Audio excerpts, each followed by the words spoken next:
Fala galerinha, estamos aqui hoje para mais um episódio do Sobretudo RD Cash. Ao meu lado, ele, que você já conhece, o gordinho mais gostoso da Bahia. Eu adoro essa apresentação. Esse já você me recriminou. Calma, é porque naquele momento não dava, naquele momento não foi legal. E hoje a gente tá aqui com um grande amigo, ele, Lucas, né? Lucas que chegamos a estudar juntos ali. Lucas foi meu veterano na faculdade de administração. E Lucas, que hoje é diretor comercial do Grupo Pinto. Ele faz parte do conselho do GPC. E aí, Lucas, tudo certinho? E aí, galera, bom demais estar aqui, batendo um papo com a galera aqui, um papo descontraído. Galera massa, Rafa, Deide, amigos aí. Amigos, Rafa conheço há um tempinho já. Foi meu calouro, mas não é porque eu sou velho, é Rafa que é novo. Porra, Rafa, tu me acabou, velho. Eu sempre sou mais novo. Agora você tá entendendo por que eu parei nos 28? Ele é sem graça, velho, porque eu sempre sou mais novo. Eu falo assim, porra, cheguei aqui, eu sou mais novo. A galera pega ser mais novo. E eu vou aproveitar e vou explanar essa resenha. Antes a gente tava conversando aqui, né? E aí foi justamente isso. Eu falando aqui com o Lucas, Rafa, você tem quantos anos? Eu falei, eu tenho 26. Aí ele, eu tenho 28. Aí ele, e David? Eu acho que ele ficou com medo de ser mais velho da mesa. E David? Eu falei, David tem 33. Já foi Hoje.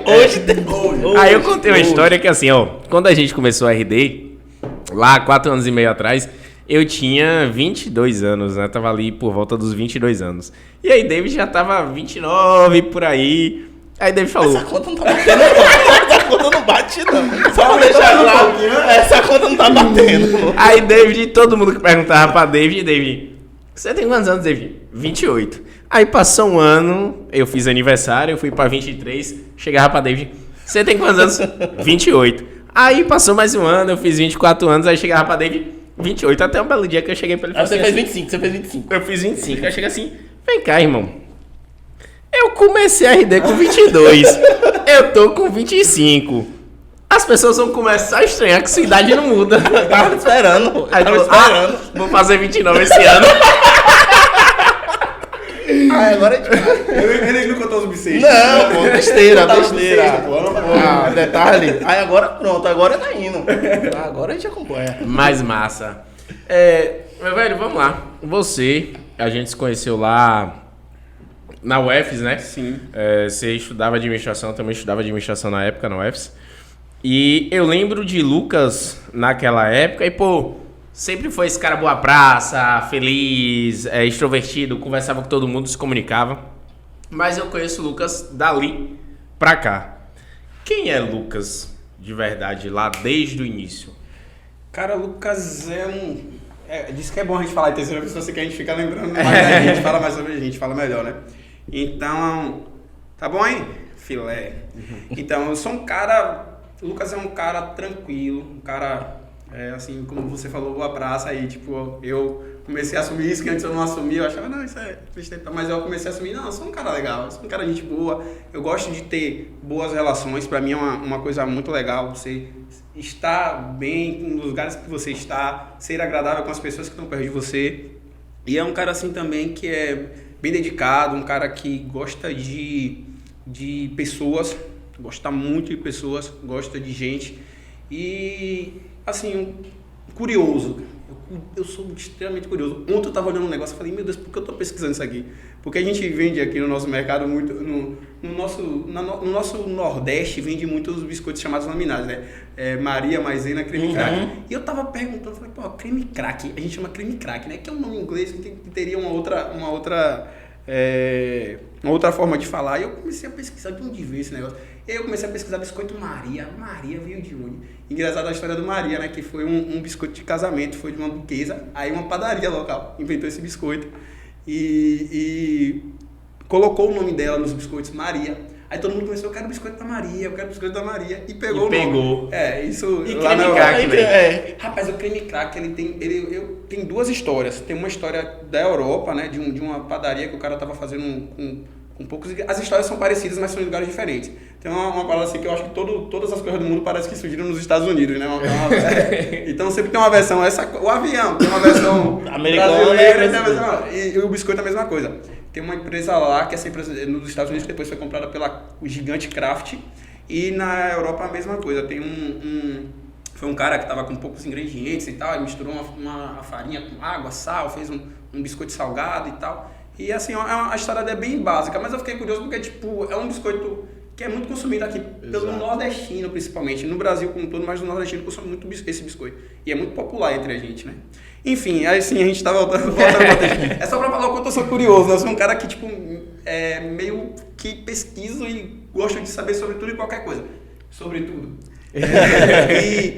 E pra mim, assim, isso é uma virtude. Sim. Preciso cuidar um pouquinho do foco. Então, o Lucas é um cara que às vezes precisa cuidar desse foco.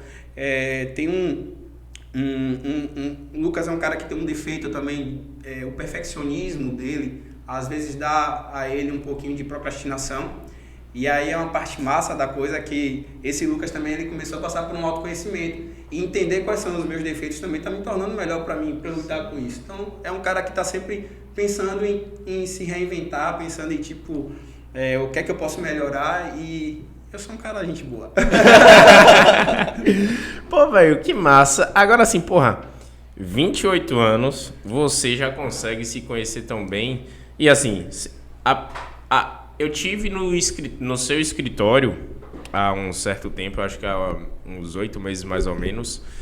E você falou aí, você é um cara muito centrado, né? E quando eu tive o contato com você lá no escritório, que você foi me apresentar toda a empresa e todo o teu modelo de negócio, eu olhei pra você, eu falei assim, porra, não é o mesmo Lucas que eu conheci de uns 6 anos atrás, eu acho, 6, 8 anos atrás.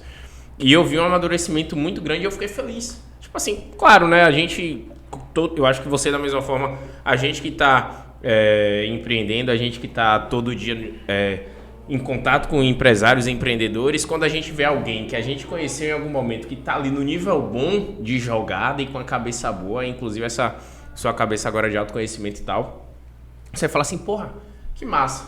E onde é que mudou a mentalidade de Lucas de 8 anos atrás para hoje? Ou então não, Rafa, sempre foi uma mentalidade minha e eu só amadureci isso e consegui externalizar e ter um pouco mais de foco? Rafa, assim, isso é uma questão bem massa de discutir, porque minha família, e aí eu vou voltar um pouquinho da história, assim, da origem da minha família ela tem uma origem rural, ela tem uma origem na agricultura familiar ali no campo, na agricultura de subsistência, né? E ela vai crescendo com o passar do tempo. Meu pai, meus tios, todos eles que são grandes referências para mim, trabalharam na roça, como a gente chama lá, plantaram, foram para a feira livre vender várias mercadorias que eram plantadas lá e trabalharam como camelô, etc. E foram crescendo. Não tinha medo de trabalho? Nunca tiveram. São fantásticos e são pessoas elétricas, assim, pessoas bem agitadas. E com esse crescimento, cara, a gente vem num momento que eu nasci, por exemplo, num momento que a empresa estava crescendo. E isso desenvolveu na minha família como um todo esse senso de responsabilidade e cobrança. Tem uma parte muito positiva nisso. Em compensação, a gente muito jovem se cobra muito. Eu sempre me cobrei muito. E desde muito novo eu me cobrava. Eu lembro que meus amigos estavam numa época assim de festa na cidade, festejando, e eu também sempre gostei de festa e participava, mas eu só ia no finalzinho do tempo, quando iria começar a mesma festa, porque eu estava ali entregando gelo, porque eu estava fazendo alguma coisa. Então, e não era porque alguém estava ali me apertando só por isso, é porque tinha uma autocobrança também. Então, isso tem uma parte positiva, vamos dizer, mas também tem a parte de carregar esse peso, que às vezes a gente perde muitas coisas da adolescência, etc. Mas eu, desde essa época que você me conheceu, eu já tinha um pouquinho desse perfil. Mas assim, quando eu saio de alguns ambientes, eu tento quebrar um pouco desse gelo. E como a gente não estava o tempo todo na sala, compartilhando sala de aula, nos momentos que a gente se encontrava ali fora, sempre levando mais para descontração, ficando mais leve e tal. Mas, obviamente, esse intervalo, 8 anos, é um tempo que você desenvolve, e principalmente dessa fase, né? Dos 20 e poucos para os 20 e um pouquinho mais. Não é 33 não.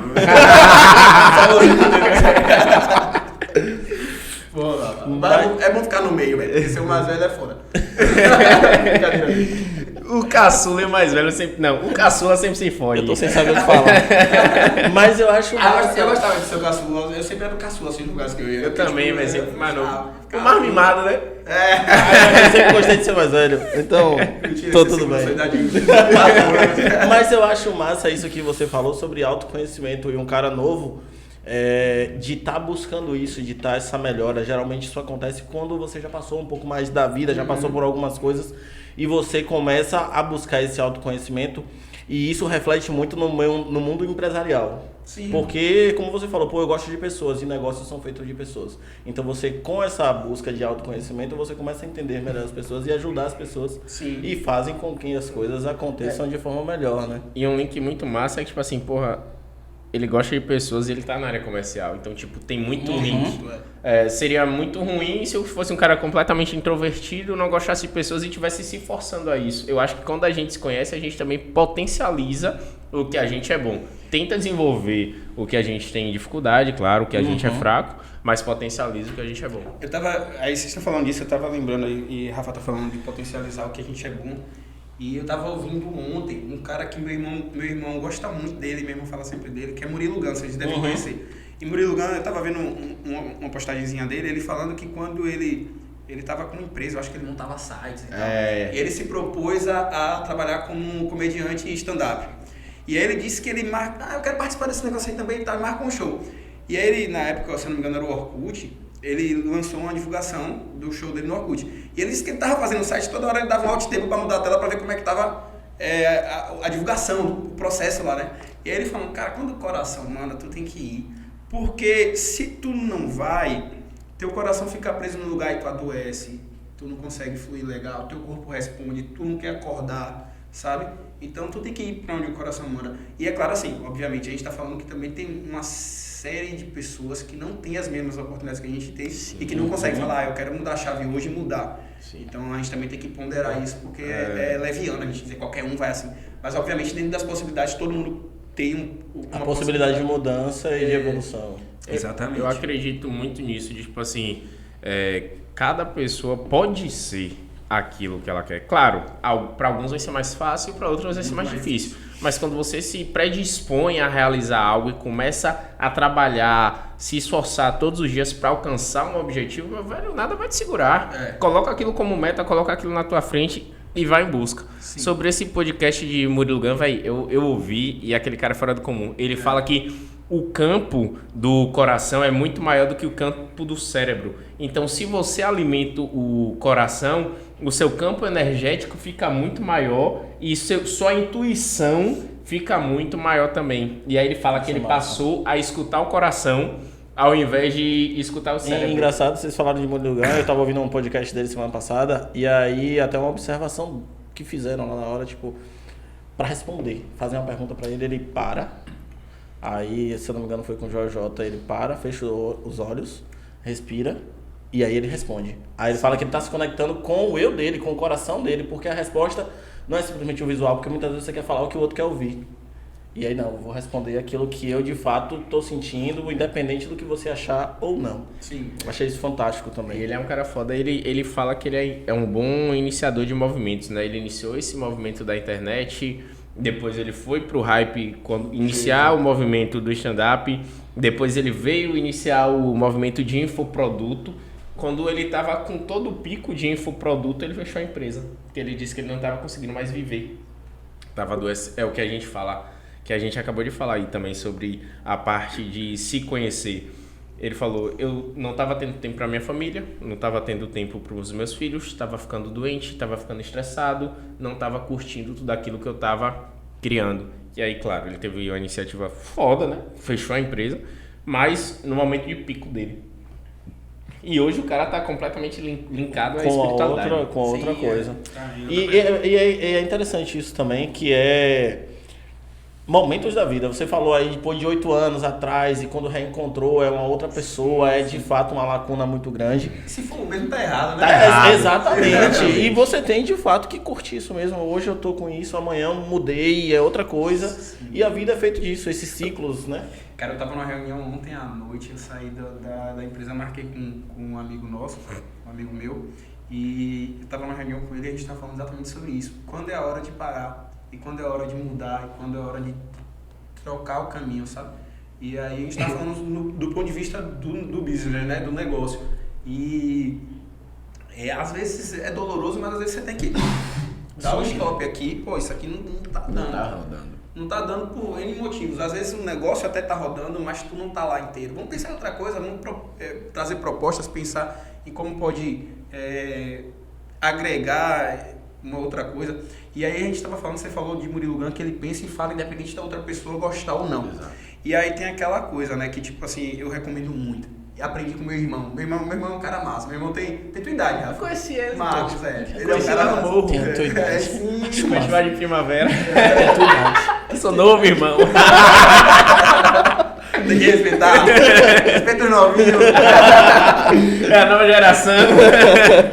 Aí meu irmão é um cara massa. E ele chegou... ele me ensinou um princípio chamado princípio da comunicação não violenta. E é o seguinte... A galera usa muito aquela frase, tem que falar na cara, mas eu acho que usa num tom diferente do que tem que ser dito. Então, de fato, a gente precisa falar na cara. Falar na cara com respeito. Então, o princípio da comunicação não violenta é, eu tenho que te dizer, Rafa, eu estou desconfortável com essa situação. Eu olho no teu olho, respiro, penso e falo. Eu tenho que falar o que está em mim, com uma responsabilidade afetiva, que a gente fala muito de responsabilidade afetiva em relação aos relacionamentos amorosos, mas responsabilidade afetiva com um amigo também, com um parceiro de negócio, como nós somos aqui, além de amigos, parceiros de negócio, chega assim, Rafa, cara, pô, isso aqui me deixou desconfortável, cara, a gente tinha uma situação aqui e não foi cumprida, deu errado, então eu vou chegar pra ti, olhar no teu olho e falar com um tom de voz bacana, interessante.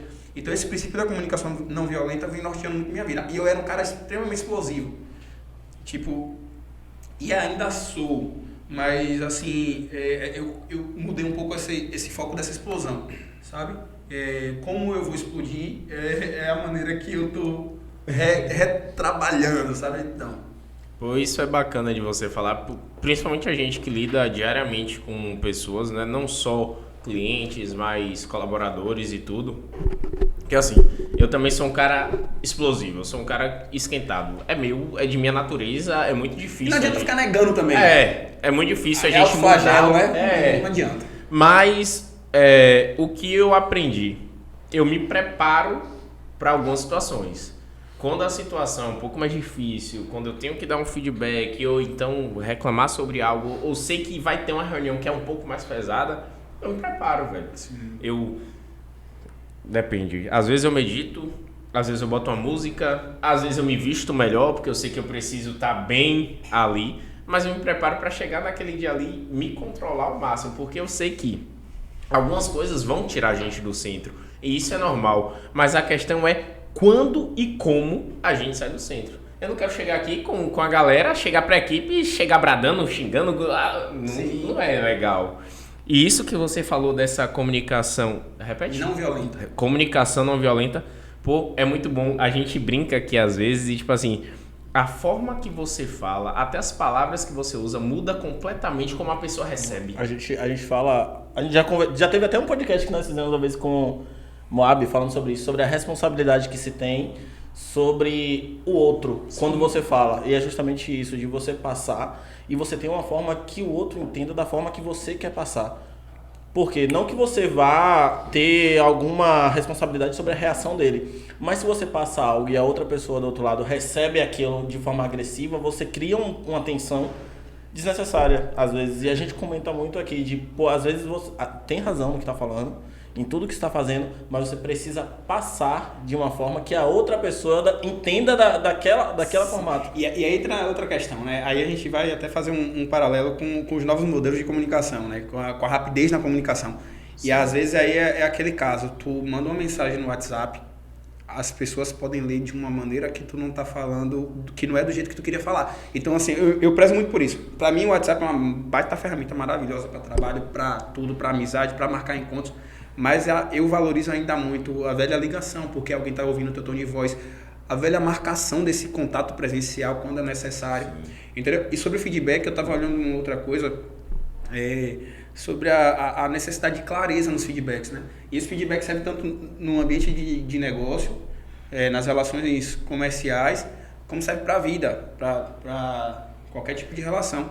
Por exemplo, uma das coisas interessantes de se fazer no feedback é você sinalizar com muita clareza, tipo, pontuar, porque quando você deixar vago, eu não gostei porque você fez isso, olha, isso aí a pessoa fica tentando lembrar e pode causar uma confusão. Então, olha, tal dia, naquela hora que a gente estava em tal lugar, aquela pessoa chegou e eu vi que você deu uma má resposta. Talvez você estivesse um pouco estressado e tal, mas eu acho legal que você reveja. Isso aí pode ficar chato para você, pode ficar chato para outra pessoa. Então, assim, trazer o detalhe da coisa, às vezes é importante para que esse feedback seja bem acolhido. Porque aí a pessoa vai, porra, foi mesmo. Aquele dia lá tava, porra, rolou isso mesmo. Essa questão de feedback é bacana, velho. Aqui a gente tem a política de Esse podcast viagem assim mesmo, a gente tava... Bora embora. Vai viajar. E o papo tá massa.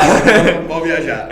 A gente tem a política de feedback aqui e a gente teve uma imersão recente no G4, né? Sim. E aí quando se falou de... Parabéns, inclusive. Massa. É bom, Foi foda. Bom. Indico demais a qualquer pessoa. E quando se falou de feedback lá, uma das coisas que foi dita, que é uma coisa que a gente já pratica aqui, é o feedback sobre alguma situação precisa acontecer o quanto antes. Porque a pessoa precisa assimilar aquilo com a ação que ela teve. Se você chega, deixa passar uma semana, 2 semanas para você atuar em cima daquele feedback, para ela já não vai ter mais sentido. E talvez nem para você vai ter mais sentido você tá dando aquele feedback. E você, agora, puxando para Lucas... Rapidinho, Rafa. E sabe o que é que pode acontecer com isso? Na próxima vez que acontecer, tu não deu feedback na hora certa, na próxima vez que acontecer, tu ficar mais chateado. E aí, falando sobre aquela questão, só retomando aquela questão da explosão e tal, a gente também tem a possibilidade de canalizar. E aí aqui a gente é parceiro, nós 3 alunos de um mestre maravilhoso, que é o mestre Joba, que eu quero deixar um abraço. Sim. Que, tipo, eu canalizo um pouco desse estresse lá, deixo, alivio, descarrego. E ele é um cara fantástico, ele sabe guiar bem. Pra mim, assim, ter ele como mestre é um cara que é uma coisa que me faz muito bem. E é muito bacana falar sobre isso, porque pra mim... ter um mestre me coloca também nessa posição de respeito, de baixar a crista, de falar assim, tu tem um mestre aqui, esse cara tu merece respeito. Você chegou em um ponto importantíssimo. 2 coisas que eu vou puxar. Uma, eu vou puxar para Lucas esse estilo de vida, coisas que te deixam bem, porque a gente sabe que empreender, liderar e tal, a gente precisa também para fazer tudo isso. E eu vou puxar para outra coisa. Velho, eu sempre gostei de ambientes que existe uma liderança onde precisa ser respeitado e eu sou obediente àquilo. Eu já tive em locais, assim, eu entro em qualquer lugar, tem um professor, velho, eu aprendi a respeitar professor quando era moleque. O cara é professor, pode ser professor do que for. Capoeira, crossfit, boxe, o cara é meu professor, o cara tá ali pra me ensinar. Eu sou aprendiz. Naquele ambiente ali, por mais que de outros assuntos eu tenha um domínio maior, naquele ambiente ali, o cara tá acima de mim, irmão, é hierarquia. E aí que tem que quebrar, cara, a vaidade da academia, da universidade. Porque a gente às vezes acha que a gente tem um diploma na mão, na roda de capoeira pra porra nenhuma. Então, assim, tem que quebrar essa vaidade, porque a gente tem a mania de elevar um determinado tipo de conhecimento. E, tipo, existem diversos tipos de conhecimento. A minha avó é uma mulher analfabeta, é uma das pessoas mais impressionantes de inteligência que eu já consegui conhecer na vida. E isso é impressionante. Vocês conheceram? Minha avó é linda, né? Não, sua avó é... Irmão, Rafa queria ficar com ela aqui. Rafa queria ficar, ela é fantástica. Mas isso que você falou, de fato, e eu acho necessário, todo mundo deveria ter um momento, que tem um mestre, alguma coisa que você baixe sua bola. Porque de fato você fica se achando dono do mundo. Você vai crescendo e tudo. E você precisa, não, velho, peraí, aqui é todo mundo igual. E aqui eu comando, você é aluno e acabou. E eu não sei vocês, mas pra mim a pessoa pode ter a beleza que for. A pessoa que não tem humildade, a pessoa que quer ser a dona da razão em tudo, que quer saber de tudo, bicho, se perde. Porque, velho, a gente tem, primeira coisa, ninguém, e isso eu escutei de Cortella uma vez, o cara que já pode morrer. O cara que sabe de tudo, velho, o cara que não tem nada a aprender, já pode morrer, meu amigo. Tá fazendo o que aqui ainda? E tem gente que, assim, quer ser a pessoa que sabe de tudo. Só que, porra, em todo e qualquer ambiente sempre vai ter alguém que vai ensinar algo.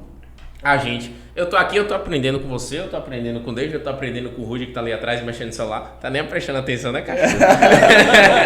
Ele tá prestando que ele já viu que meu microfone tava baixo aqui, aí eu ficava assim mexendo a cabeça pra tentar ajustar.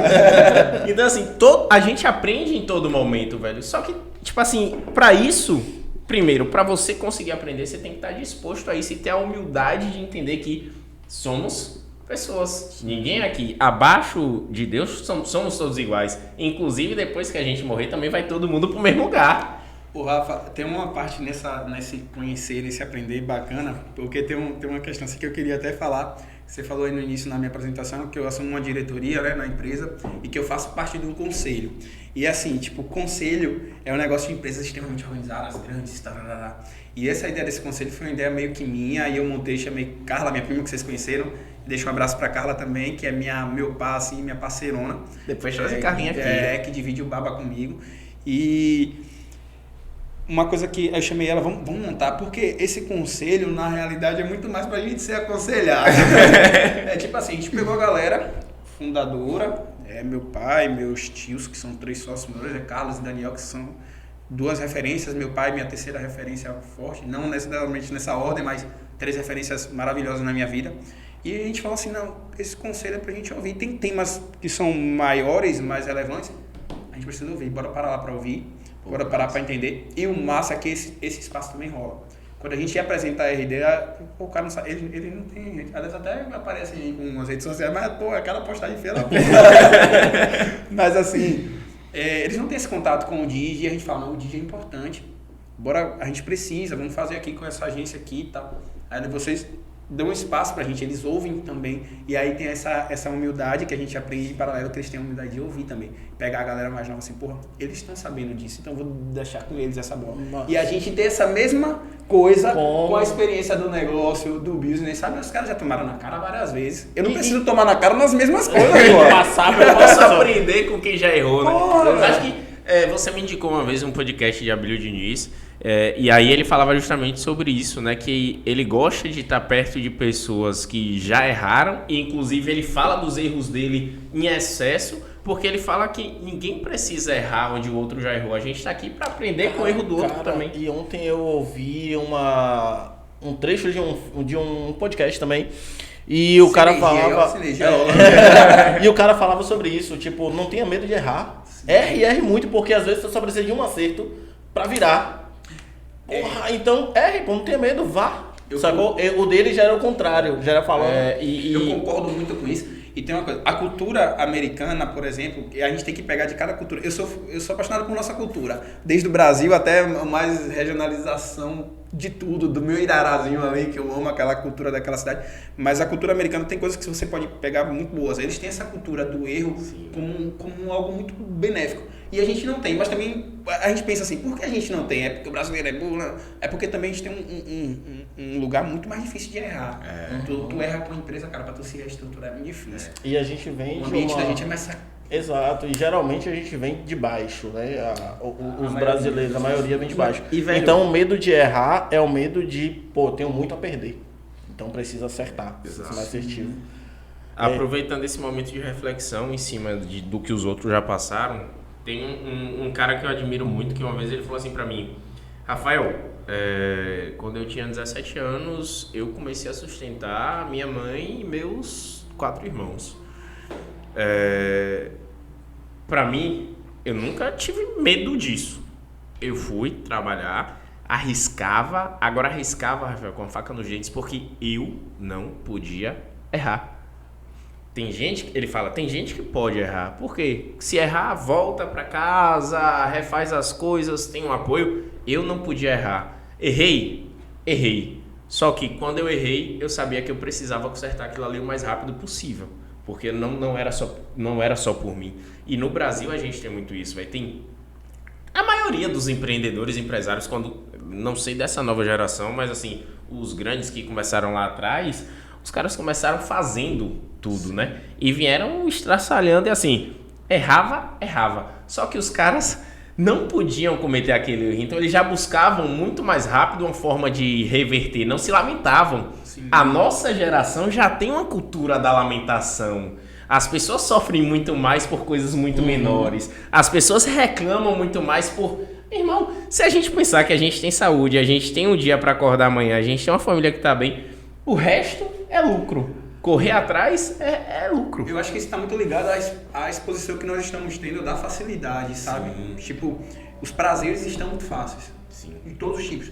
Qualquer tipo de coisa que tu precisa. Eu quero comer tal coisa. Tu não tem mais aquele prazer de se preparar. Ou preparar em casa, ou até falar assim, vou me arrumar para ir num restaurante. Exato. Eu quero comer, tu pede aqui. Pá, chega. É fácil. Então, os prazeres estão muito fáceis. Então, estar muito fácil também leva a frustrações mais fáceis, entendeu? Nunca tinha feito essa reflexão, não, mas é interessante. Ansiosas, tipo, não existe mais ócio. Eu tava... Murilo Gun. Ele é massa. Ele falou sobre as crianças. Ele falou, velho, criança tem que ter tédio.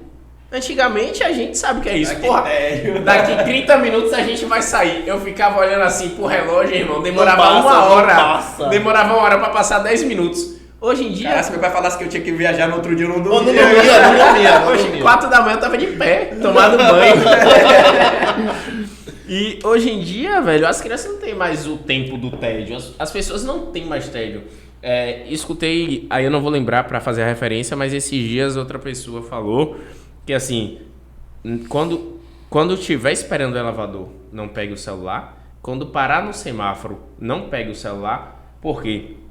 Esses momentos de espera, no final do dia, se a gente começa a colocar outras coisas para ocupar isso, a gente chega no final do dia desmotivado, cansado, ansioso, estressado e sem paciência. Porque a gente vai minando a nossa paciência ao decorrer do dia. A gente não alimenta a nossa paciência. Se um semáforo que é 30 segundos, eu pego o celular ao invés de esperar, olhar o cara fazendo malabares, olhar o cachorrinho ali, atravessando a rua, eu já vou pro celular alimentar minha mente com outra coisa. No final do dia, onde tá minha paciência?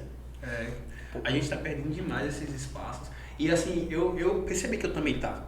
E aí, isso tem um resultado no geral de gente extremamente ansiosa.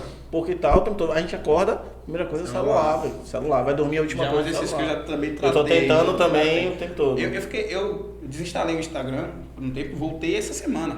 Tipo, eu passei um bom tempo. Inclusive nessa viagem última que eu falei que eu tava em São Paulo, fiquei o tempo todo sem essa rede social, porque eu falei, vou estar só. Eu vou estar comigo. Então, Perfeito.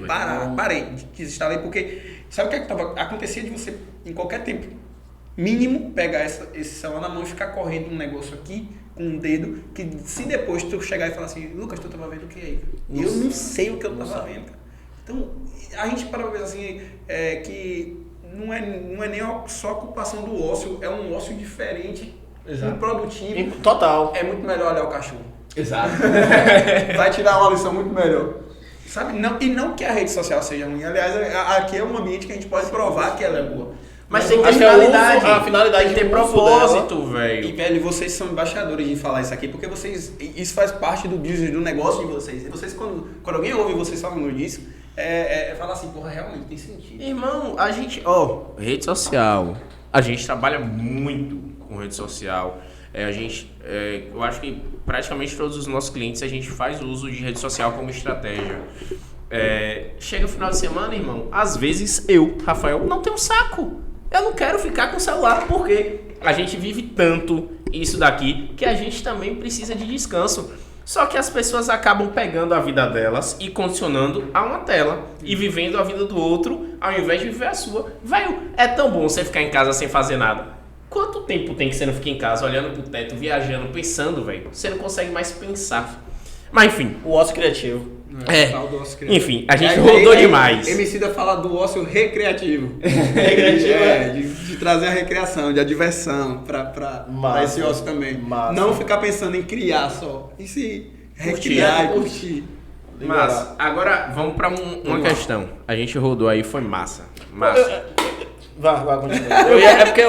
Eu sei qual é o caminho que você vai. Então vá. E aí, tipo, eu vou retornar. Na próxima vez avise. Avisa a cor. Fiquei constrangido. Lucas falou sobre posição que tá hoje no grupo, de onde veio a família, ou que veio da roça, vamos assim dizer, usar essa Pode nomenclatura. usar, cara, é bonito. Pô, e como é que foi essa história? Pô, de seus tios, de começar isso, e eu sei que sua avó tem um peso muito grande nisso, minha avó. e pô, pra hoje ser o grupo que é. Como é que foi isso? Vamos lá. Eu gosto muito dessa história. E a história é o que eu falei, assim. A gente não precisa sofrer na pele pra gente aprender. Sabe? Eu dou muito respeito a essa história. Por que eu dou muito respeito a essa história?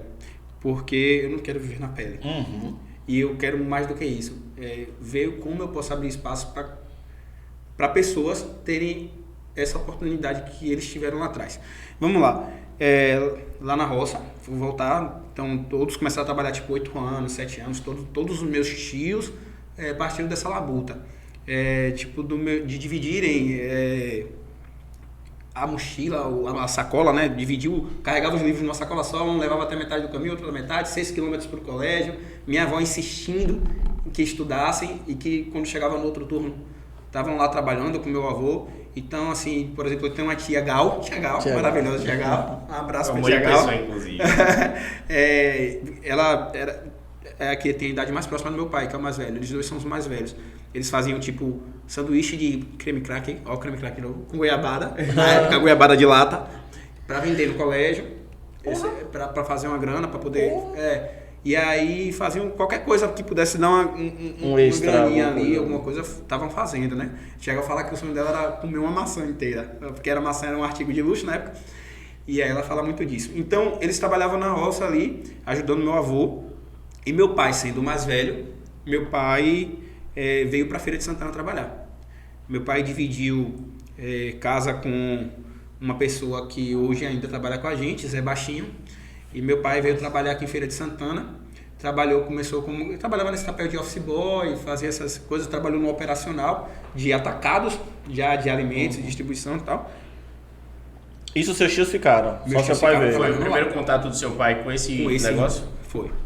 E aí o que acontece? Meu pai tá trabalhando e tendo contato com esse universo e tal, começou a juntar uma graninha, dividir essa casa.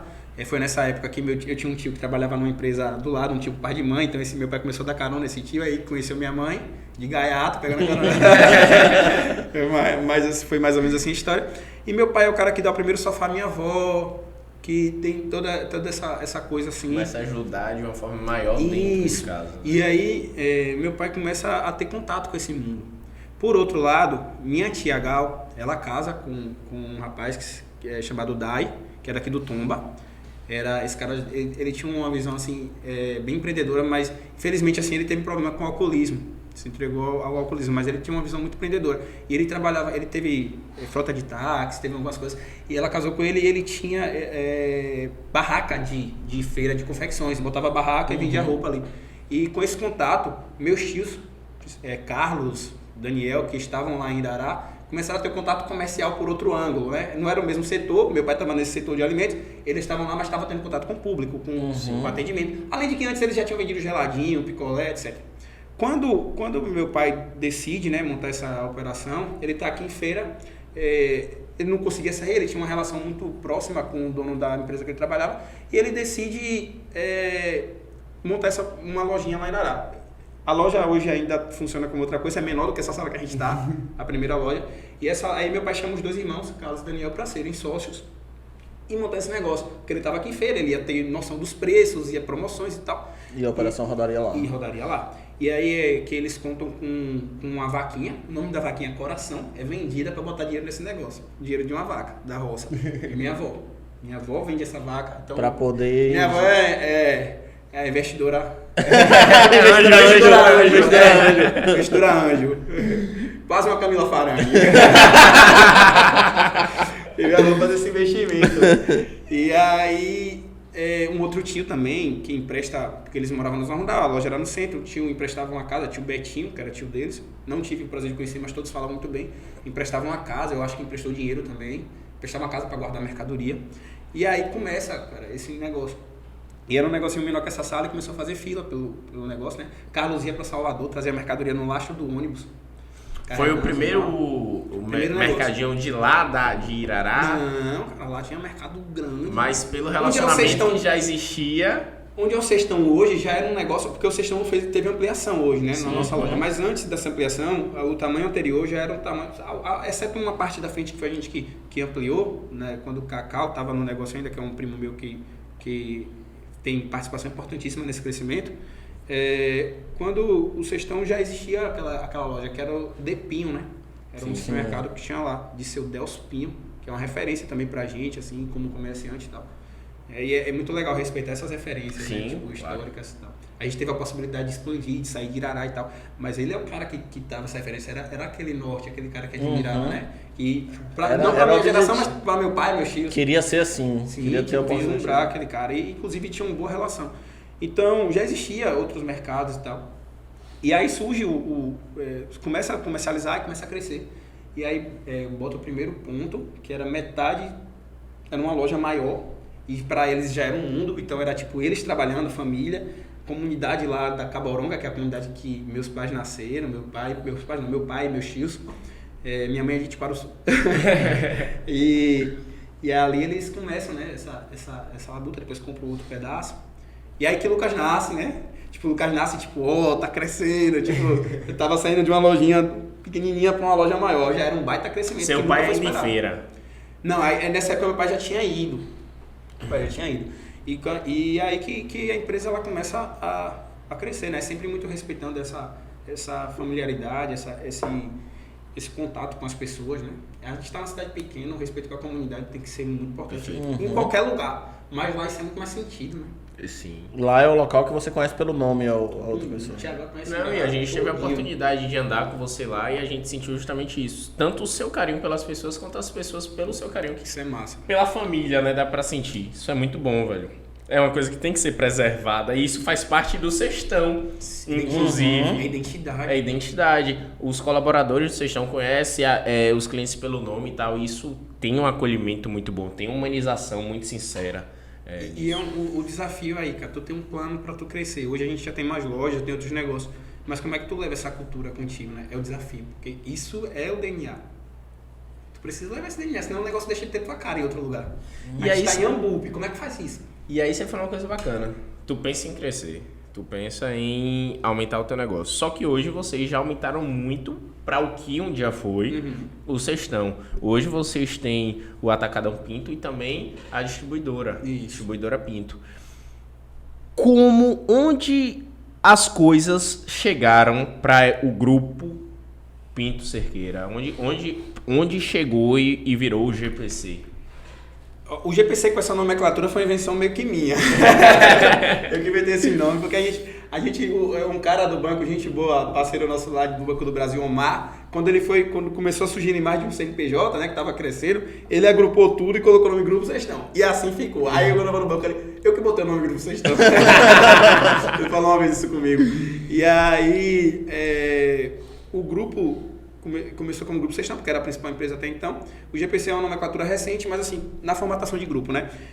Pra mim, o primeiro viés assim, é muito trabalho. A galera trabalha por prazer, vontade e muita dedicação. Você tem noção, quando eu nasci, minha mãe, hoje ela tem uma loja, ela não atua mais, mas na época todo mundo precisava estar junto.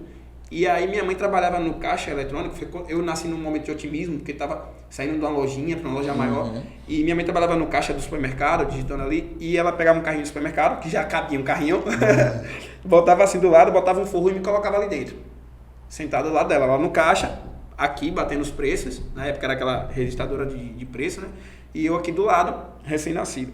Então, muito trabalho.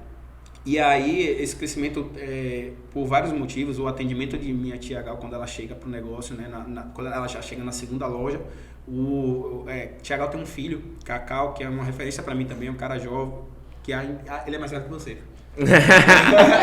Até que enfim. Já tem 3 filhos, filhos grandes, já é mais velho, Mas ele tava mais ou menos na nossa idade. Foi bom, só foi dos filhos e irmãos.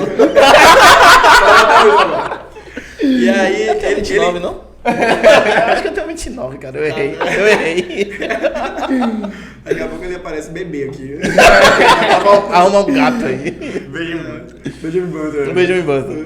Aí o que acontece? Cacau ele tem esse DNA bem de fazer uma divulgação, marketing, fortalecer, papai, e começa a crescer. Inclusive o nome Sextão é engraçado, porque até então era Mercadinho Pinto, e o nome do Sextão é porque quando a gente muda para a loja maior, foi uma época que aqui a Ebal, que é a empresa baiana de alimentos, veio forte com a Cesta do Povo. Então, se de um lado tinha uma Cesta do Povo, a gente tinha que ser o Sextão. Por isso surge o nome Sextão. E aí, o Sextão surge assim. A primeira marca do Sextão era um formato de cesta. As letras eram aquele formato como se fossem aquelas cestas trançadas, aquelas cestas de alinhagem, né, como chamam e tal. E a ideia do Sextão foi essa. Aí tinha 3 linhas embaixo, que eram os 3 sócios, né? A união dos 3 sócios. Então aí surgiu a marca Sextão. Com isso, Carlos, que tem um feeling maravilhoso assim para o negócio, principalmente para atacado, ele é um cara mais agressivo do ponto de vista de vendas, ele começa a desenvolver o atacado na cidade, né? Então ele tinha uma loja ainda menor, vendia comprava mais volume, na ousadia mesmo, como ia pagar, ele conta que ele comprava, meu pai pegava o boleto e falava, você tá doido? Pegava o valor do tiro, né? Meu pai, você tá ficando doido? Aí quando chegava, ele conta, né? Ele gosta de contar isso, aí quando chegava antes da data, ele falou, aqui ó, o dinheiro e eu comprei mais mercadoria pra tu pagar. Então, tipo, quando tava com ovo, eu tinha que sair da galinha. Lá eu comprava, vendia, eu vou me virar. Vou dar um jeito. Carlos X Filho. E aí ele começa a desenvolver a parte de atacado, mesmo que regionalmente, assim e tal. E ele ainda vai para esses lugares assim, que ele gosta. Ele vai lá na primeira área que ele fez, né, da primeira região que ele fez, Oriçangas, Lamarão, Água Fria, ele vai visitar esses clientes lá, vai lá, toma uma cerveja no cliente e tal. Não pela necessidade, mas que já tem uma equipe atendendo e tal. Mas ele gosta. Ele gosta. E ele que começa a desenvolver esse feeling do atacado, né? E aí que a empresa começa a tomar corpo. E aí começa a primeira lá atrás, fez um... O atacado que trouxe um lastro maior.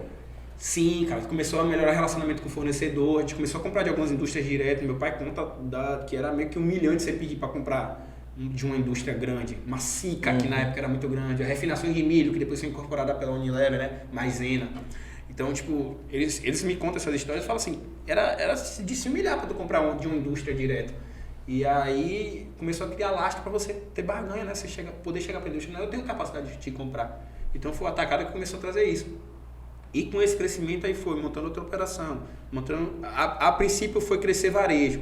Depois a gente o varejo, naquela época pra gente não estava preparado, porque eu já estava começando no negócio, mas ainda não estava dentro da operação de fato ali. De fato. Então eu lembro assim que tipo, o varejo tá cansando, porque a gente não tem processo ainda muito bem definido, e a gente precisa de gente nossa para gerir, e precisa de, quanto mais você cresce em loja, você vai precisar de mais gente. O atacado você consegue com as mesmas pessoas atingir um raio maior. E aí a gente aumentou com o varejo, depois a gente deu uma recuadinha com o varejo, aumentou com o atacado. E aí foi que foi crescendo. Hoje a gente tem mais ou menos, a gente já passa dos 500 colaboradores, né, no grupo. No grupo. E foi aí que eu falei assim, porra, o Sextão, pra gente, a gente tá se resumindo a uma loja. Vamos criar um conceito de uma marca aqui que dê esse abraço. Até pra gente se apresentar, a gente tem planos, né, de tipo, configurar isso como uma hold e tal. Então, para fazer isso, eu criei o GPC, né, que é Grupo Pinto Cerqueira, que pega os 2 sobrenomes, né? O sobrenome da minha avó, Pinto, que é o mais conhecido da gente lá, e o Cerqueira. E aí tem uma brincadeira velha e antiga que fala assim, Lucas, mas você não tem pinto. Eu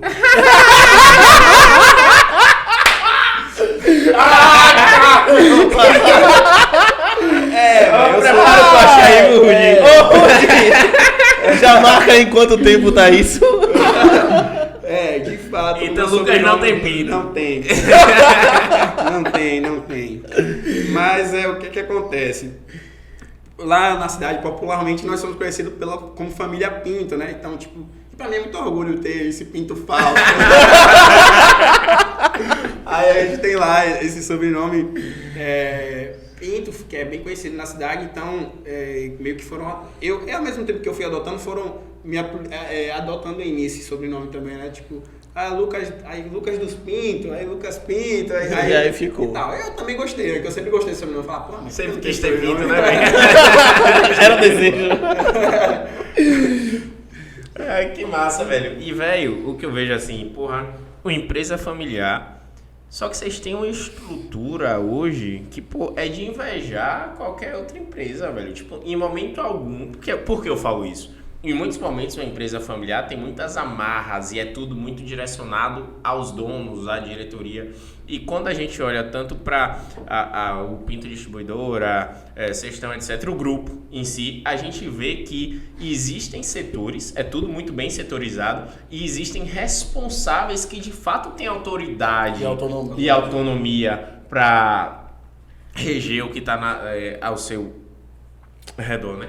Enfim, como... Isso é outra pergunta. Como vocês também tiveram esse entendimento e conseguiram levar dessa forma? Por quê?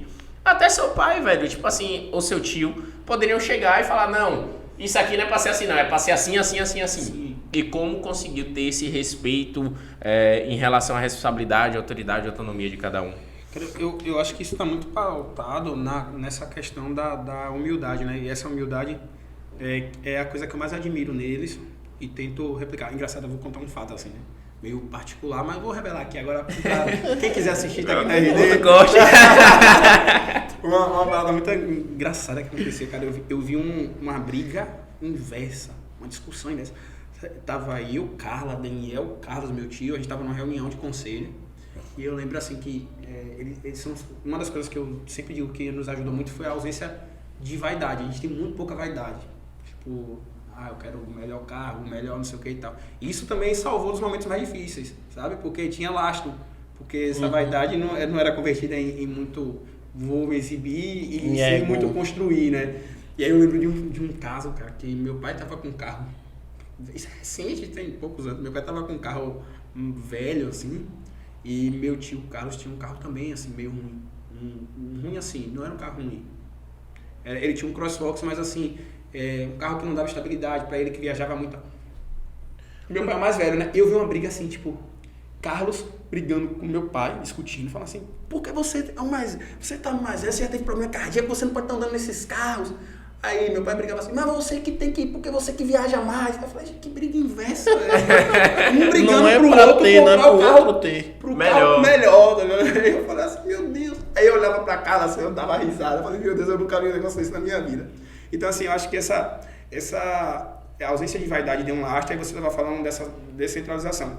Eles são, eu converso muito com o Carlos, assim, ó, o nosso desafio hoje é pegar, eles sempre foram assim, de deixar bem à vontade, de permitir que se faça, a cobrança forte, mas permitir que se faça. Mas tinha uma coisa, não tinha muito processo.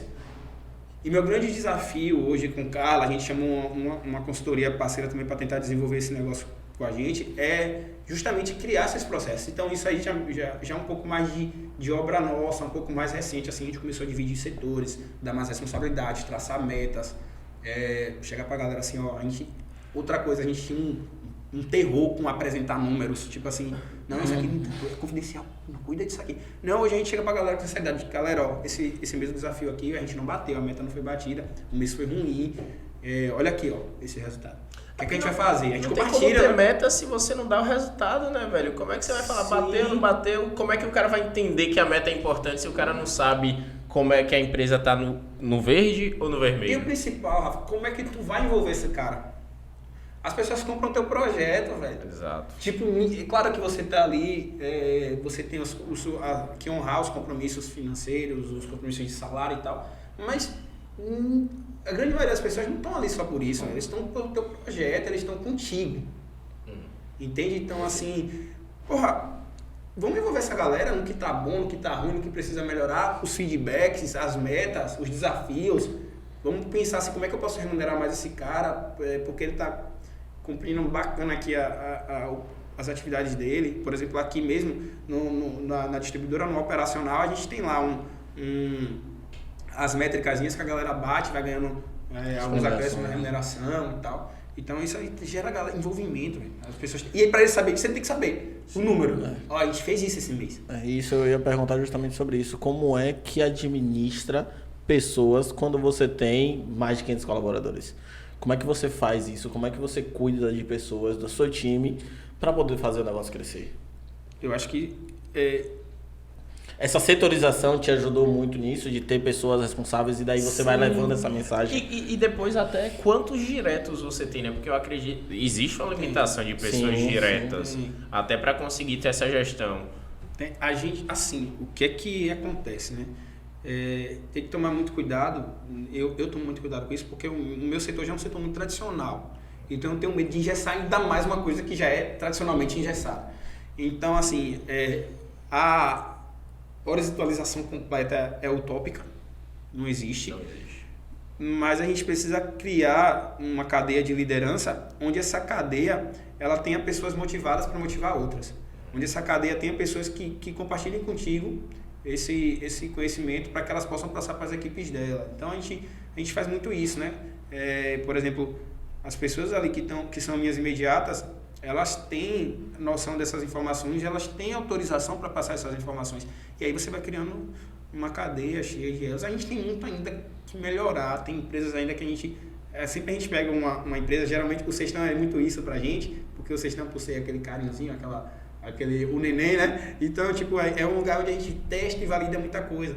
Então, vem funcionando algumas coisas assim. A gente pega uma galera lá da cidade que era repositor, transformar esse cara através de bastante treinamento e dar essa responsabilidade, e não só dar a responsabilidade, como dar a ferramenta para que ele possa desenvolver essa responsabilidade, ensinar. E o que é que acontece? Você pega esse cara e vai dando a ele essa oportunidade de liderar, de conversar com os colegas, de ter essa conversa aqui, como é que dá um feedback? Vamos mostrar esse cara para ele que ele possa dar feedbacks também. Bom. Entendeu? E aí a gente foi montando mais ou menos assim. A gente tenta ser mais leve, sabe? Porque não dá para ser, no nosso setor, que é um setor meio engessado, não dá para ser... eu penso o tempo todo como é que eu posso desconstruir o máximo possível, mas ela tem um limite, né? Sim. Tipo, eu não tenho como pensar no supermercado, até no escritório tem, mas no supermercado cheio de puff, onde as pessoas se sentam...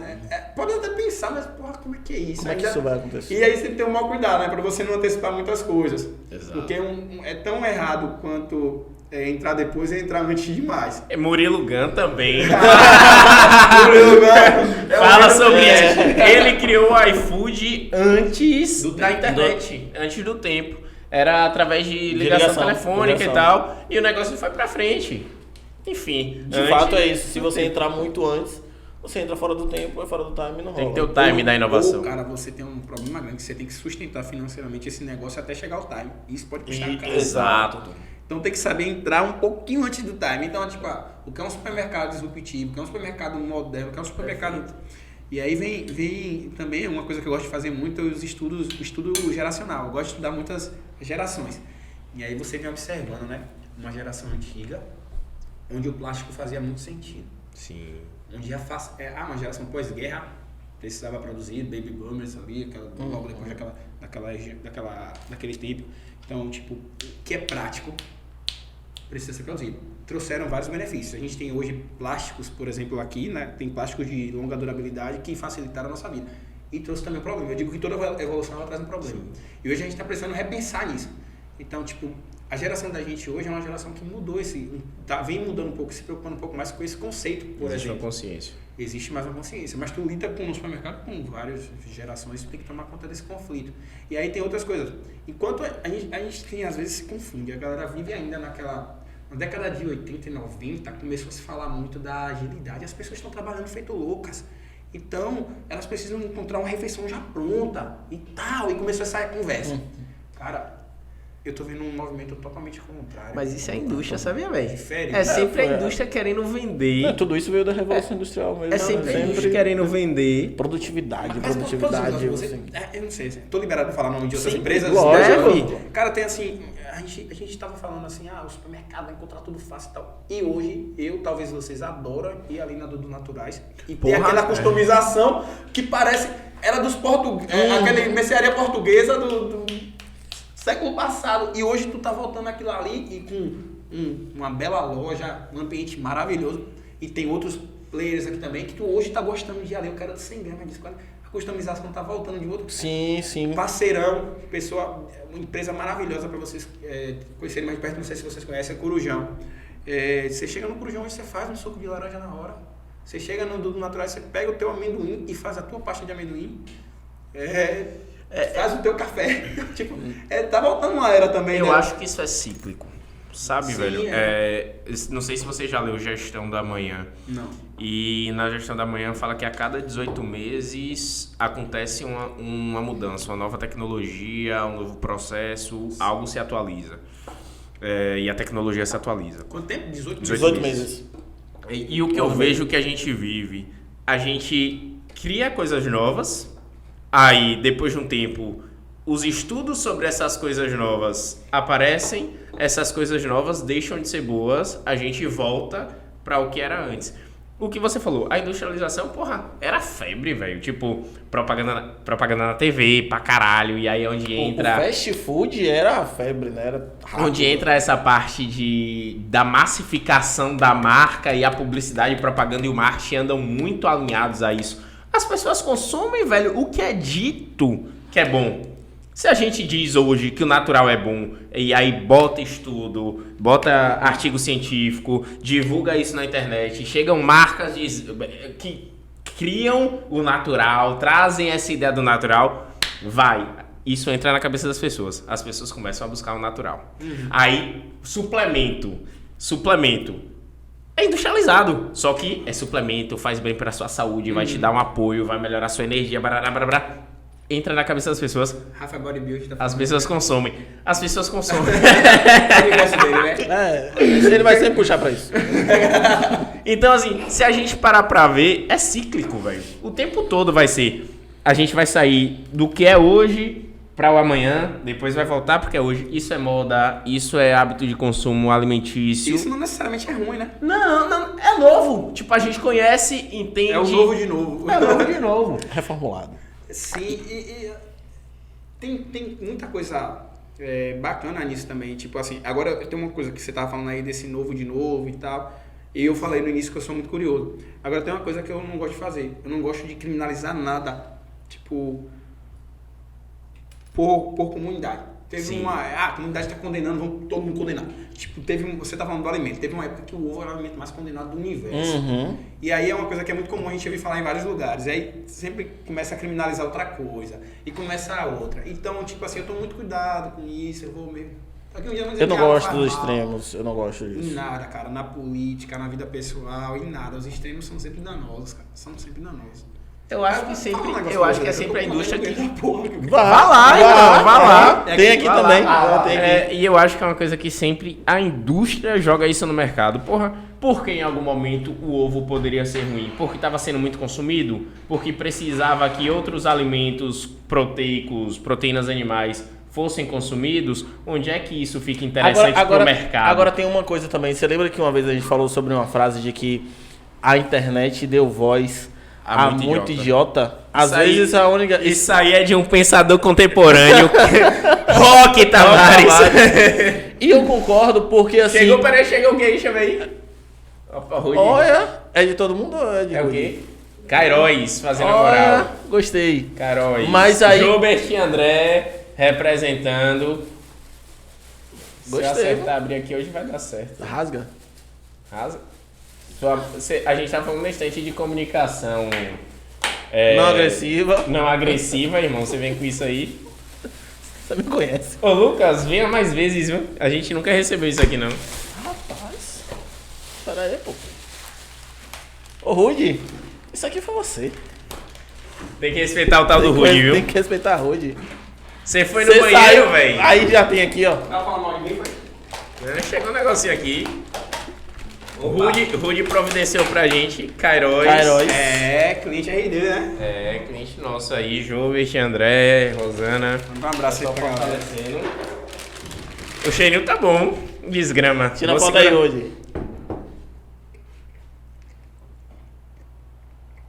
Tô mastigando, porra.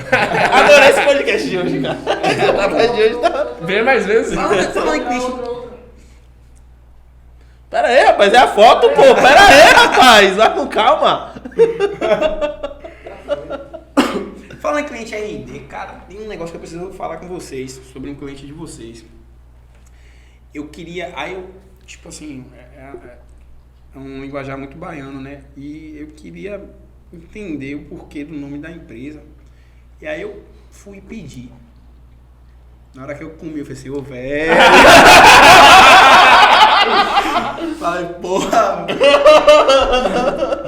Ô, véi, é muito bom, irmão. É muito bom, de verdade. E é baiano, é feirense, é regional. E a ideia é justamente essa. Ô, véi, me dá um hambúrguer aí. Ô, véi, me dá um... É o véi. Não, até na hora você meu velho, que negócio bom é esse. É muito É bom. muito. Aí agora eu vou fazer um paralelo com o que a gente estava falando sobre a industrialização das coisas. Há muito tempo, o gostoso era o McDonald's. Nunca Era o gostei, Bob's, isso aí é era uma aquilo. verdade, viu? Mas a mídia fazia muito isso. O bom era o fast food. Hoje você tem ao contrário. Pô, o bom é o caseiro, é uma outra coisa. E aí nasce, por exemplo, o velho, que você tem esse boom, Mas esse teve o boom crescimento. do que é artesanal, né? São fases. Tudo que é artesanal, teve uma época que foi boom. Material de barro voltou como objeto de decoração, misturando inclusive com obras, não que o material de barro não seja, né? Não me entendam mal, mas tipo, com obras assinadas e tal, sofisticadas, e às vezes tem ali um jarro de barro e tal. E sobre o véio, bicho, inclusive agora a gente tá indo pra terceira loja, não vou falar onde ainda, mas Já, estamos indo já. pra terceira loja e planos para ano que vem. Mais uma, fora de feira, inclusive. A empresa tem crescido muito, graças a Deus. É um cliente que... Na verdade, assim, graças a Deus, hoje nós temos uma relação muito boa com todos os nossos clientes. Acaba virando Eu laço. acho que é uma felicidade também muito grande da RD de poder participar ativamente no crescimento dos negócios de nossos clientes.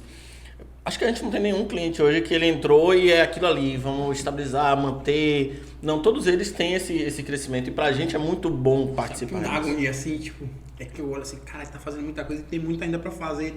E sempre tem muito pra fazer, né? Isso é bom. Isso é o bom, pô. Porque, tipo assim, no dia que tiver perfeito, no dia que... Você pode pegar, Rudi. Você pode entrar em cena. Vem, Rudi. No dia que for perfeito, não vai prestar mais, velho. Não vai ter mais o que ser feito. Vou no banheiro ali agora, minha vez, vocês terminem aí. Agora é hora da gente falar mal dele. Aí falando que eu sou bodybuilder, eu como... Você tá fazendo propaganda. Propaganda do cliente. Aqui Aí fala pode. aí, sem glúten, sim. Aí é uma propaganda. Aí você que boa, vai. Esquece. A galera ali vem aqui, forte, pá. Aí fala E assim: você tá vendo? Não tem nada a ver comer aqui, ó. Pode comer de boa. Do meu lado eu falo, é muito bom, é muito gostoso. Como, viu? Como, porque pra mim é gostoso. Lucas, e vem cá, me diz uma coisa, pô, você falou sobre o momento atual, de onde nasceu. Quais são os planos do grupo para futuro? Pô, eu gostei muito de uma coisa que você falou, de que o grupo, a diretoria, esse conselho que foi criado, ele dá voz para os mais novos. Você e Carla estão ali trazendo essa visão de futuro e você tem a base de quem passou por tudo, mas também quer crescer. Como é que funciona isso? E quais são os pensamentos para futuro?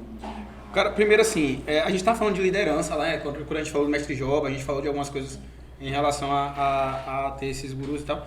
E não diferente, no conselho a gente estabeleceu também essa liderança. A gente tem um presidente, que é Carlos Pinto, né?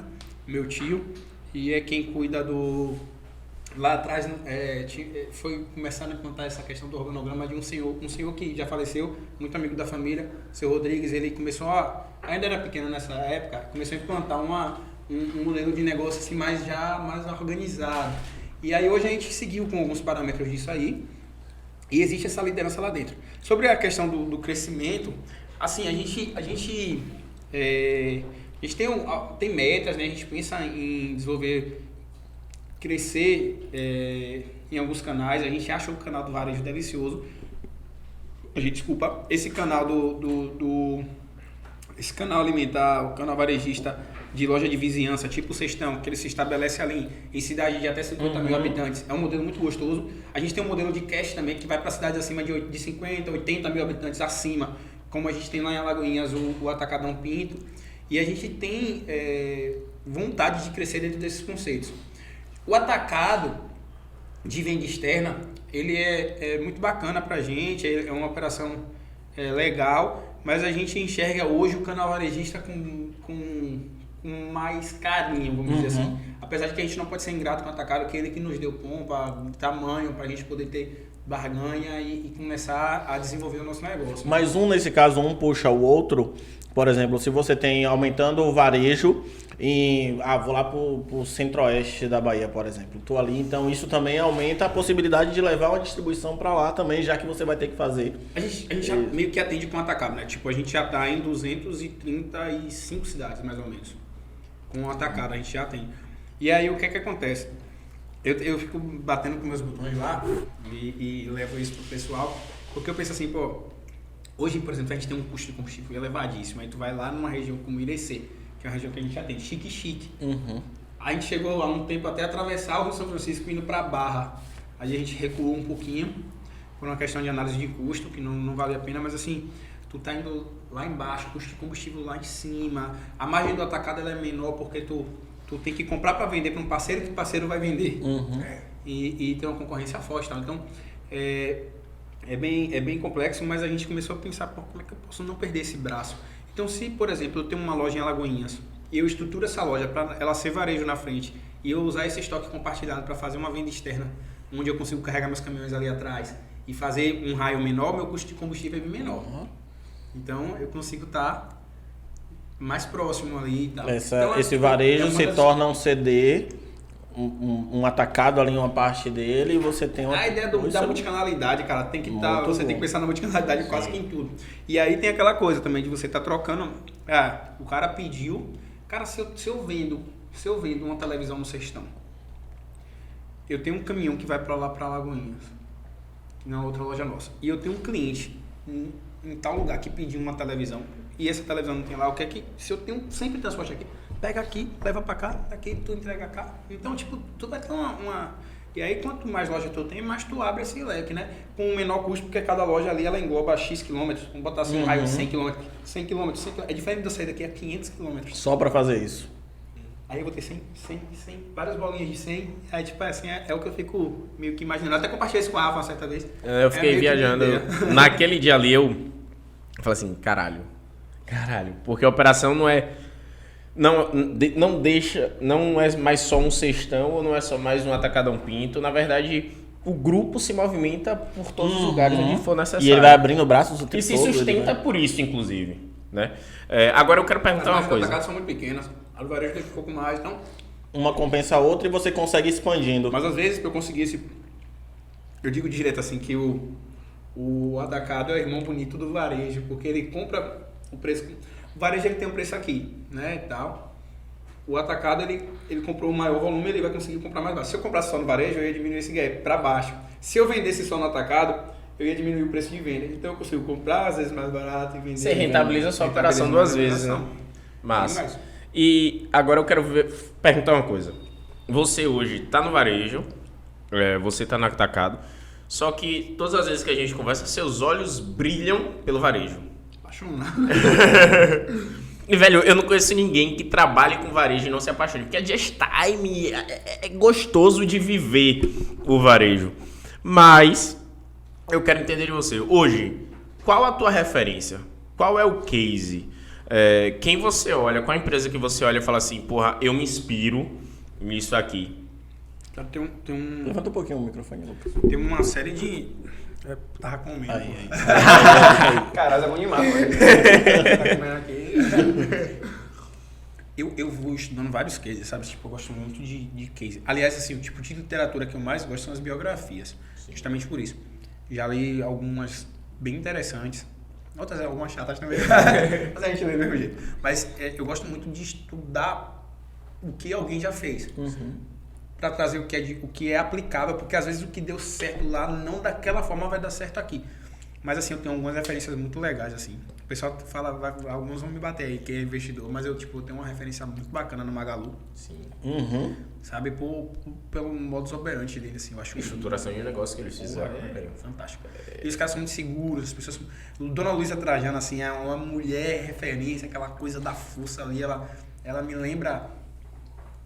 algumas figuras, ela me lembra minha avó, assim, tipo, em algum momento em relação à firmeza, à sabedoria, a ficar quietinha quando tem que ficar, falar quando tem que falar. Então, pra mim é uma referência bem bacana, sabe? Tem outras referências, assim, cara, assim, a gente às vezes fala de referência tão longe, né? Tem referências próximas, pra mim, meus tios, meu pai é uma referência. Tem um cara aqui que é um amigo da família, um amigo meu, também, um senhor não tão velho, um cara jovem, que é seu Zé Grande. Sim. Cara, seu Zé Grande é um cara fantástico. Quem tem a oportunidade de conversar com aquele cara do coração grande de verdade, coração tão grande quanto, cara generoso. Fala-se muito bem dele. Cara generosíssimo, cara bacana. Aí vai criando referências assim, que você vai tendo referências até próximas. E que tu vai olhar no case assim, de clientes como os teus que a gente falou, da Mersan. Pô, vamos ter referência nesses caras aqui também. Que estão do teu lado, sabe? E aí eu gosto muito de ter essas referências. Mas tenho referências também em empresas de outros lugares e eu gosto de buscar essas outras referências também. Pô, massa, velho. Tá chegando o nosso horário, vou fazer mais algumas perguntas. Eu tenho mais 2 perguntas. Aí eu vou passar a bola pra David. Uma das perguntas que eu tenho, velho, é assim. Você hoje, 28 anos, quanto tempo de sextão? 28 anos. tava lá pequenininho, com a mãe lá no carro. Dentro do carrinho, que não era o carrinho de bebê. 28 anos, já trabalha no sextão desde moleque. Onde Começou por diversão, né? começou por diversão, ia brincar lá de passar troco. Não, tem um negócio engraçado, né? Que eu falo com o pessoal mais velho assim, que eu quando era pequeno, ia pro sextão por diversão e tinha a maquineta de cartão. Antes, eu acho que vocês não devem lembrar. Do ladinho? Não, amigo. Passava aqui, ó. Eu sou novo, mas eu vi, pô. Eu vi isso aí. Os grupos da idade. Eu vi isso. Tá vendo qual é a pena ser velho? Com aquele papel Carbono. carbono. Passava aqui, ó. Pra bater a nota depois. Eu vi aquilo ali, né, no varejo, mas eu trabalhava ali brincando, né? Era moleque, não tinha obrigação. E é disso que eu falo, assim, que na questão das oportunidades, né? Eu aprendi muito, eu tive a oportunidade de aprender brincando. Meus pais e muitas pessoas têm que aprender na labuta e naquela coisa. Precisa aprender para levar comida para casa. Tipo, eu atuei também, a gente fez o Job Rotation, né? Fui passando por vários setores da empresa e tal. E atuei como vendedor, vendi, paguei débito e tal, aprendi, mas eu não tinha que levar comida para casa, então eu fico imaginando, porra, como é para esse cara que tem que levar, então, para ele é bem diferente do que para mim.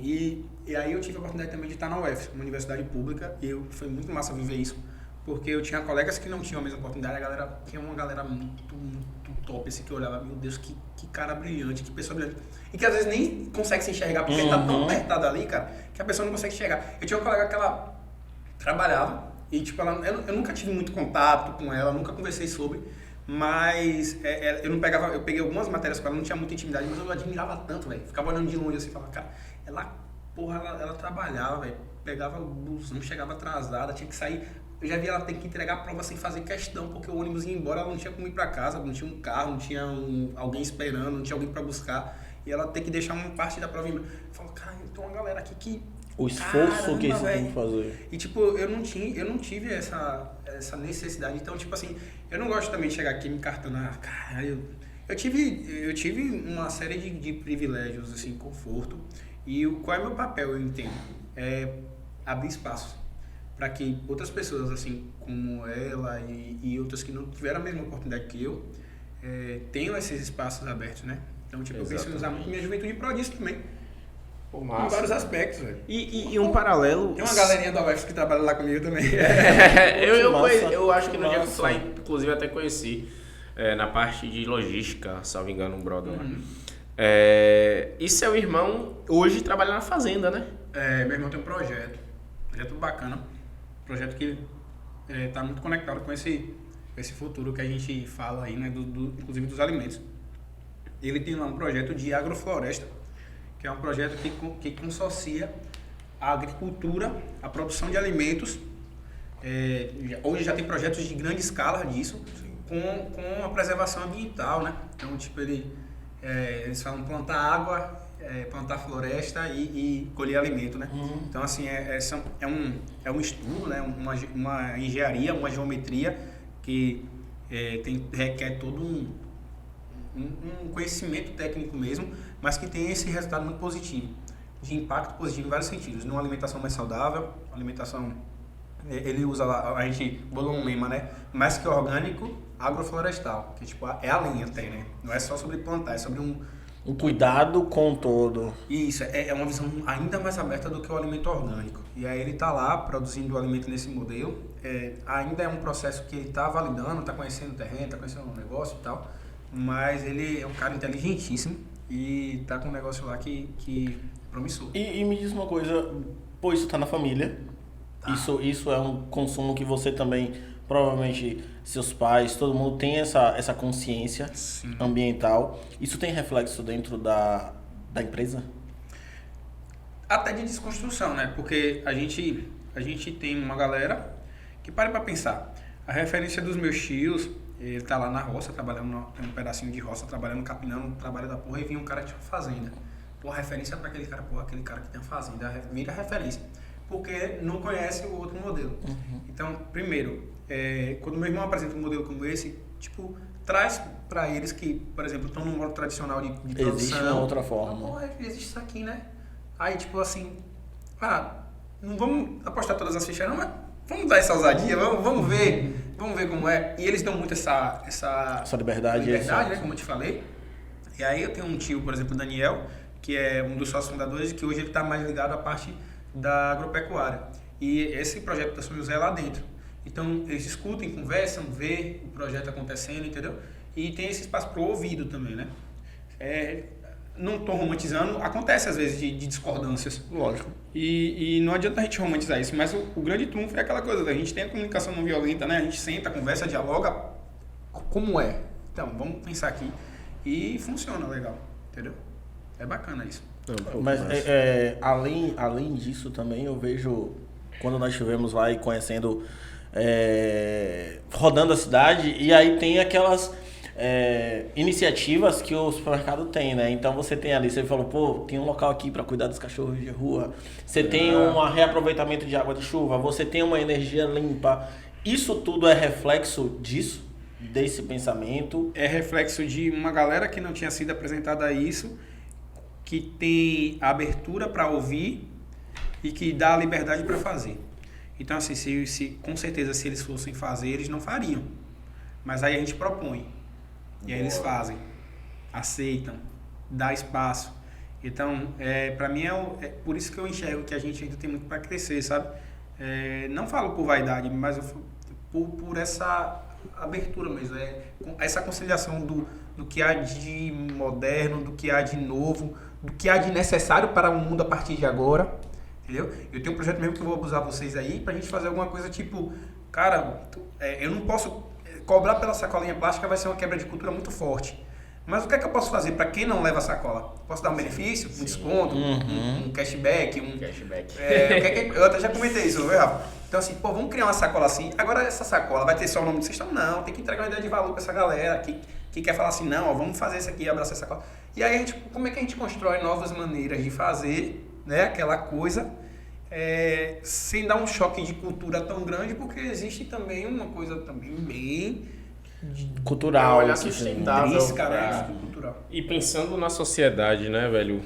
Isso é bacana, pensando no nosso futuro, tanto no presente, mas fazendo no presente o nosso futuro. Nós somos uma empresa de posicionamento, Rafa. Assim, eu sempre falei isso com a galera, assim, eu não gosto de me esconder de coisas que precisam ser posicionadas, cara. Tipo assim, a gente, eu não lembro, no nosso primeiro contato eu tive isso contigo.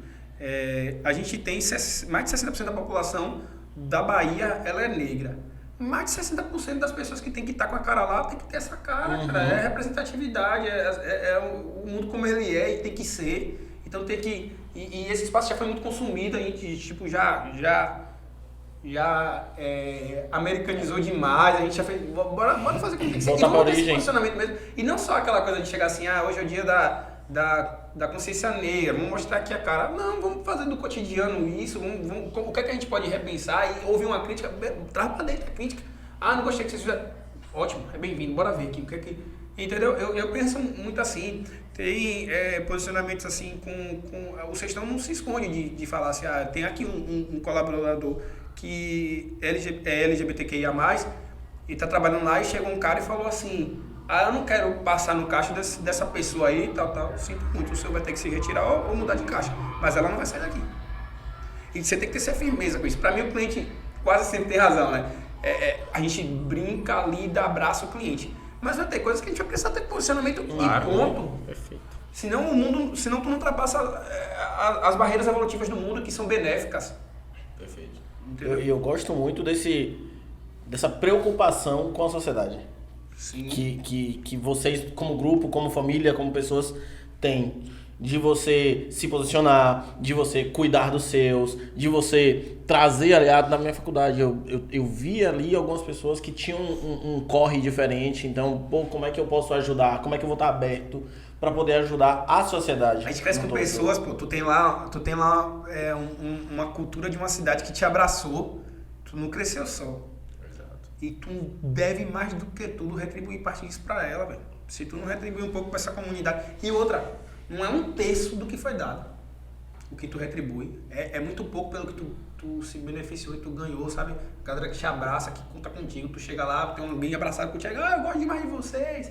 Tipo, a gente teve uma experiência péssima de ter meu tio Daniel no período da Covid. Ele ficou na UTI, ficou na UTI em estado bem grave, chegou a prospectar até a hemodiálise, ele teve como induzido, etc, etc. E você viu uma comunidade, que o Irará é uma coisa meio... tem um pedacinho da Bahia lá desse misto de fé muito forte lá. E você viu uma comunidade que tinha lá pessoas de religiões de matriz africana, espíritas, evangélicos, testemunhas de Jeová, católicos, adventistas e evangélicos de todas as religiões. Todo mundo centrado ali fazendo suas orações, cada um jogando sua energia boa na sua fé, para que aí chegava alguém ali, Dona H, eu dei o nome para falar lá na missa de Aparecida, na Canção Nova. Aí o outro falava assim, não, o pastor tal falou na televisão, a gente deu o nome para ele orar por Daniel.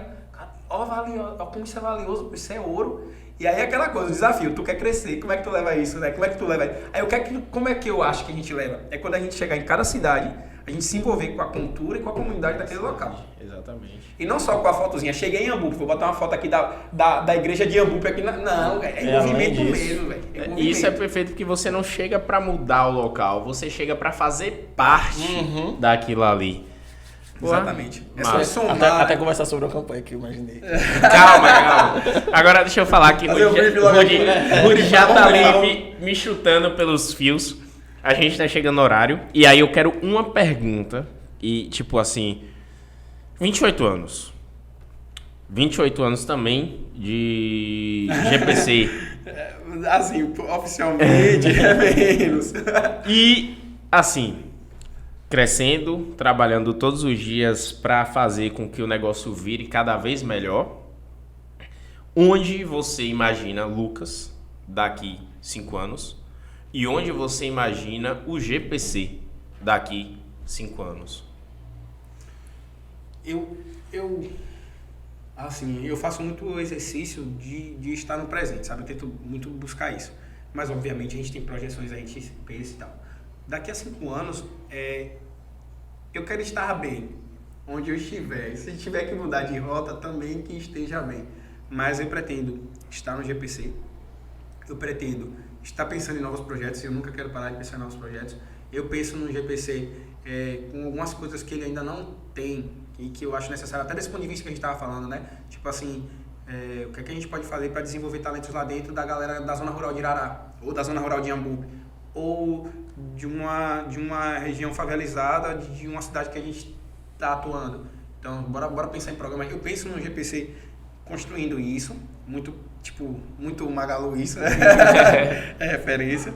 Eu penso no GPC mais envolvido com a comunidade e eu penso ele em mais lugares, óbvio, crescendo de todos os pontos de vista, mas que eu quero que ele cresça e penso ele grande sem perder essa identidade cultural, sabe? Perfeito. Eu quero chegar nos lugares.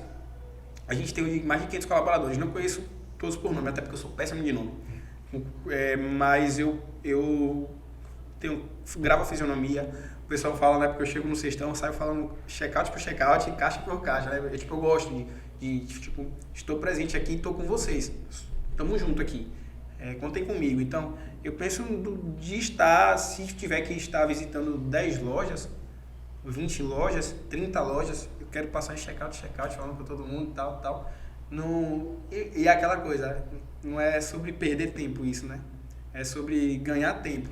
É o tempo que a gente às vezes estava destinando para outra coisa. Então, canalizar esse tempo para as E coisas... não perder sua essência, né, velho? Ah. Então a gente canalizar esse tempo para as coisas que também são muito importantes. Perfeito. Então eu penso isso. E é meio que Dedicar esse tempo a pensamento meio- pessoas, porque tudo na vida, né? Nossa empresa é formada por pessoas, nossos clientes são pessoas, nós somos pessoas e ao nosso redor. Eu só penso que existe está mais pessoas. organizado também, Rafa. A gente precisa muito organizar. E sabe o que é que eu penso bacana, que eu acho legal? É ter mais sinergia com os concorrentes. A palavra concorrente significa, você já deve ter visto, correr junto, né? Então, tipo, eu tenho boas relações, mas eu penso em pensar em negócio junto.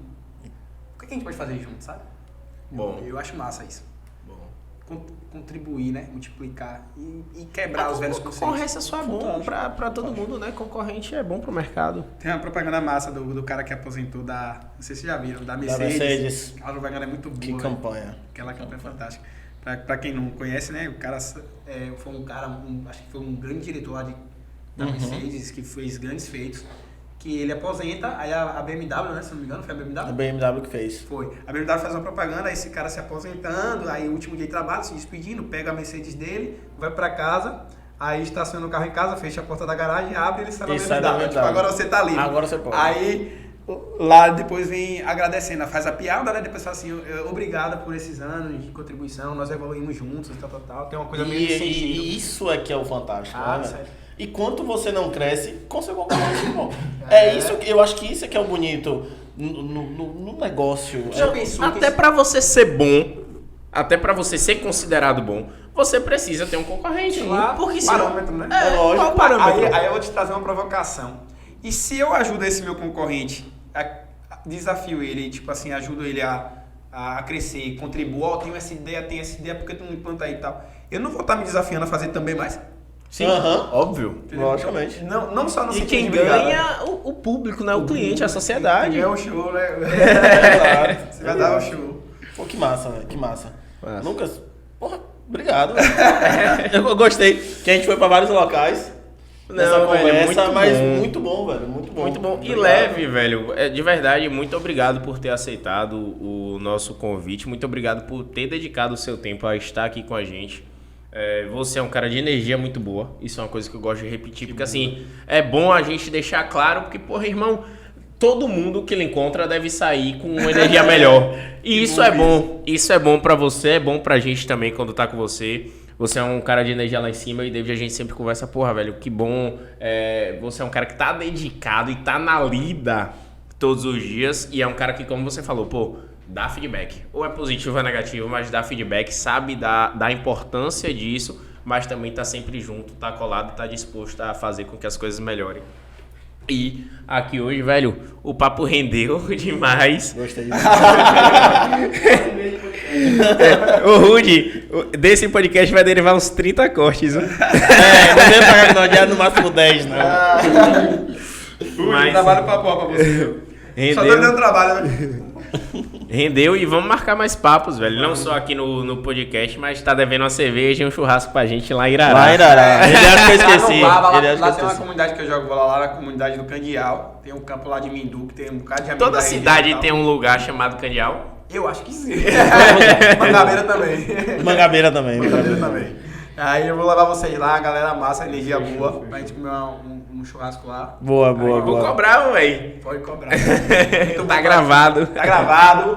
De prova aqui, deixa testemunhado. Câmera 1, câmera 2. Aí, Mano, muito massa a muito energia bom, aqui. muito bom, velho. É bom saber que vocês são parceiros. Opa. Pra além daqui, né? Além da RD, além de vocês estão, a gente é parceiro, a gente brinca junto, treina junto, se encontra. Não, e é pra saber que o que precisar, velho, não só relacionado a trabalho, mas de verdade. Eu Exato. acho que gente boa tem que andar perto e ajudar gente boa Tem sempre. que somar. É pra somar. Não que não entendam isso como só pessoas boas precisam andar com pessoas boas, não. A gente tá sempre disposto a ajudar também quem às vezes tá no caminho errado. Sim. Mas Exato, é bom a Que gente... é tão importante quanto. Exato, é bom a gente estar movimentando energia e dedicando energia a pessoas que também são boas, porque isso faz com que faz bem pra gente e pros outros. É uma matemática engraçada, né? Que é uma soma que o resultado sai de uma multiplicação. Né? Exato. É a matemática que não é exata. Mas obrigado, e é isso, velho. Galerinha, como é, Rudy? Sobretudo RDcast, nada de lá, prontos. Não, Lucas. o Lucas, como é que Primeiro, encontra Lucas? Vamos lá, todos os arrobas. arroba do Sextão. GPC, arroba do Atacadão Vamos Pinto. lá. Sextão, arroba Sextão Irará, arroba Sextão Iambupe. Arroba Posto Irará, arroba Atacadão Pinto, arroba Somos Pinto Distribuidora. Tem uns que não tem arroba. Englobando tudo aí, arroba GPC Bahia. E o meu, arroba Lucas Pinto. Não tem pinto, já tem pinto. Mas assim, Já. Lucas, o Insta vale mais que o documento. Tá lá. Tá registrado. Arroba Lucas Pinto, só que não tem o O no final, é um C. É porque não Mentira, tem pinto, porra. Virou graça, né? Sabia que ia virar mesmo. O Rude bota aí embaixo quando você estiver falando. E galerinha, curtam, compartilhem. Hoje aqui o papo foi para várias vertentes. A gente falou de espiritualidade, a gente falou da parte comercial, a gente falou de crescimento de empresas, a gente falou de atacado, falou de varejo, falou de pessoas. Então, compartilha com quem você acha que isso aqui pode ajudar. Quem assistiu até aqui também, deixa um feedback pra gente, ou nos comentários, ou no direct, manda pra gente é muito importante. E no Spotify, tá lá, RDcast, sobretudo RDcast é Rude, exatamente. Curte, compartilha também, escuta, manda pra vovó, pro vovô, pra Tiagal. Beijo, Tiagal. Beijo, Tiagal. Valeu, galera. Tchau, tchau. Tchau, tchau.